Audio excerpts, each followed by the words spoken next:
Hello दोस्तों, welcome to HP classes. कैसे हैं आप सभी लोग? आई होप आप सभी अच्छे होंगे। तो आज की इस क्लास में हम डिस्कस करेंगे क्लास 8th की मैथमेटिक्स की बुक का चैप्टर नंबर 1 जो कि है रेशनल नंबर। इस चैप्टर के अंदर हम सबसे पहले देखेंगे रेशनल नंबर होते क्या हैं, उसके बाद हम जो रेशनल नंबर की इम्पोर्टेंट प्रॉपर्टीज़ हैं उनके बारे में हम डिस्कस करेंगे। तो कुछ प्रॉपर्टीज़ रेशनल नंबर की हम इस वीडियो में कंप्लीट करेंगे और जो बाकी की प्रॉपर्टीज़ हैं रेशनल नंबर की वो हम इससे अगली वाली वीडियो में डिस्कस करेंगे। तो चलिए बिना किसी फर्दर डिस्कशन के हम अपनी क्लास को शुरू करते हैं।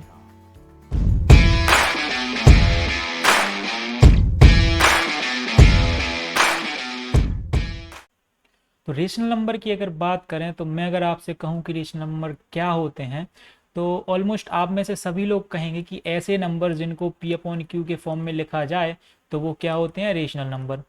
तो अगर इसको और हम सही वे में कहें तो the integer number which can be written in the form of P upon Q where Q is not equal to zero then the number we get is a rational number. मतलब ऐसे इंटीजर नंबर जिनको p upon Q के form में लिखा जाए जहां पर जो q है वो जीरो ना हो तो ऐसे नंबर को रेशनल नंबर कहते हैं। ठीक है, तो जैसे अगर हम एग्जाम्पल ले लें तो 2/3 हो गया, 5/4 हो गया, 0/2। 0/2 क्या रेशनल नंबर होगा? तो डिनोमिनेटर जीरो नहीं हो सकता है लेकिन न्यूमरेटर जीरो हो सकता है, तो 0/2 is also a rational number.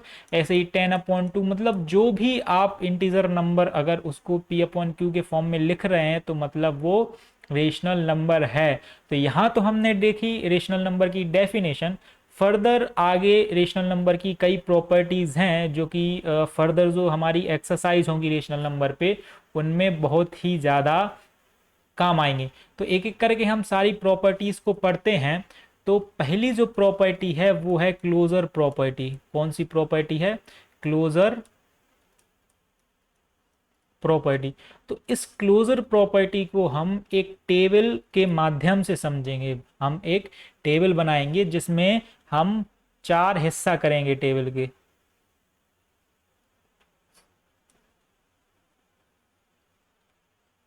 चार हिस्से हमने टेबल के कर दिए। तो पहला जो ब्लॉक हमने ले लिया वो ले लिया एडिशन का, दूसरा जो हमने ले लिया वो ले लिया सब्ट्रैक्शन का, तीसरा हमने ले लिया वो ले लिया मल्टीप्लिकेशन का, एंड फोर्थ वन हमने ले लिया वो ले लिया डिवाइड का। तो अगर मैं आपसे कहूं कि दो होल नंबर को अगर आपस में ऐड कर दिया जाए तो जो हमारा रिजल्ट आएगा क्या वो होल नंबर आएगा? तो बिल्कुल आएगा। तो हम रेशनल नंबर चैप्टर पढ़ रहे हैं तो इसी वे में हम रेशनल नंबर को कहेंगे कि क्या दो रेशनल नंबर को आपस में ऐड कर देने पर क्या रेशनल नंबर आएगा।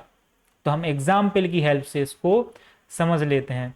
तो हमने एग्जाम्पल लिया 3/8 को अगर मैंने प्लस किया -5/7 से तो कितना निकला, ये सॉल्व करके देख लेते हैं हम। 56 हमारा 56 हमारा एलसीएम आ गया। अब यहाँ पर 21 आ गया प्लस माइनस में आ जाएगा 40, तो यहाँ पर आएगा 29 माइनस का 29/56। तो it is also a rational number. मतलब मेरे कहने का मतलब ये है कि आप कभी भी दो रेशनल नंबर को अगर ऐड करेंगे तो आपका जो रिजल्ट आएगा वो रेशनल नंबर ही आएगा। अब सेकंड, अगर हम सब्ट्रैक्शन पे आ जाएं तो दो रेशनल नंबर को अगर आप सब्ट्रैक्ट करेंगे आपस में तो पी अपॉन क्यू को अगर सब्ट्रैक्ट करेंगे तो ऑलवेज आप p अपॉन क्यू मतलब रेशनल नंबर ही फाउंड करोगे। आप एग्जाम्पल से किसी भी दो रेशनल नंबर को ले सकते हैं, उनको अगर सब्ट्रैक्ट करेंगे तो आप ऑलवेज रेशनल नंबर ही पाएंगे। ऐसे ही अगर मल्टीप्लिकेशन की बात करें तो मल्टीप्लिकेशन में अगर दो रेशनल नंबर का मल्टीप्लाई हमने किया तो ऑलवेज हम रेशनल नंबर ही पाएंगे। जैसे कि एग्जाम्पल ले लो -2/3 -2/3 का मल्टीप्लाई अगर हमने किया 4/5 में, तो आप देखेंगे 4 2 ज़ा -8 हो गया, 5 3 ज़ा 15, तो it is also a rational number.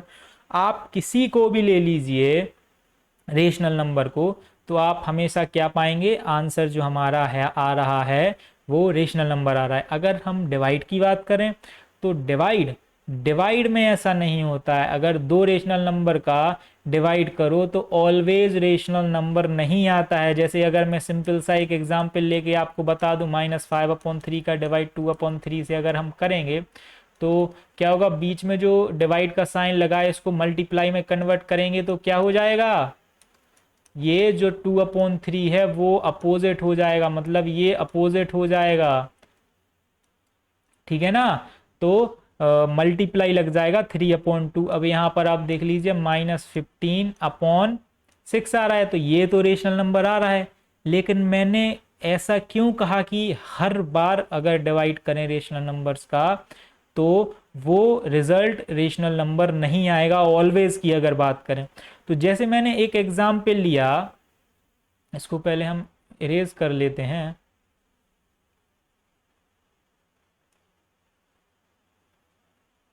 तो जैसे एक और एग्जाम्पल हम लेते हैं, 5/3 किया, इसको डिवाइड किया हमने 0/1 से। 0/1 एक रेशनल नंबर है क्योंकि डिनोमिनेटर 0 नहीं हो सकता है लेकिन न्यूमरेटर 0 हो सकता है।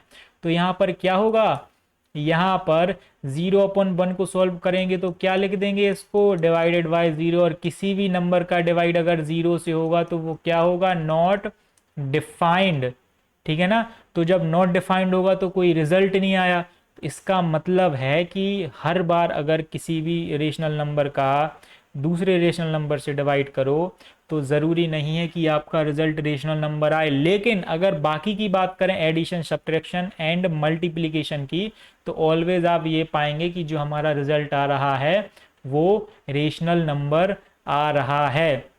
अब दूसरी जो इम्पोर्टेंट प्रॉपर्टी है उसकी अगर हम बात करें तो वो है कम्यूटेटिव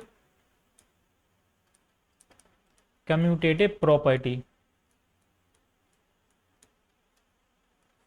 ठीक है।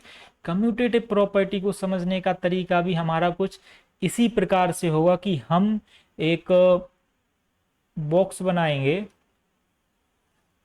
जिसका पहला सेक्शन हमारा एडिशन का होगा, दूसरा सेक्शन हमारा सब्ट्रैक्शन का होगा, तीसरा जो हमारा होगा वो मल्टीप्लाई का, और फोर्थ वन होगा वो डिवाइड का। ये मैंने शॉर्ट वे में लिख दिए हैं तो आप देख के समझ ही जाएंगे, ठीक है। अगर हम बात करें कम्यूटेटिव में, लेकिन ऐसा नहीं होगा कि दो रेशनल नंबर को ऐड करेंगे तो क्या रेशनल नंबर ही आएगा। इसमें थोड़ा अलग होगा, इसमें हम कंपेयर करेंगे।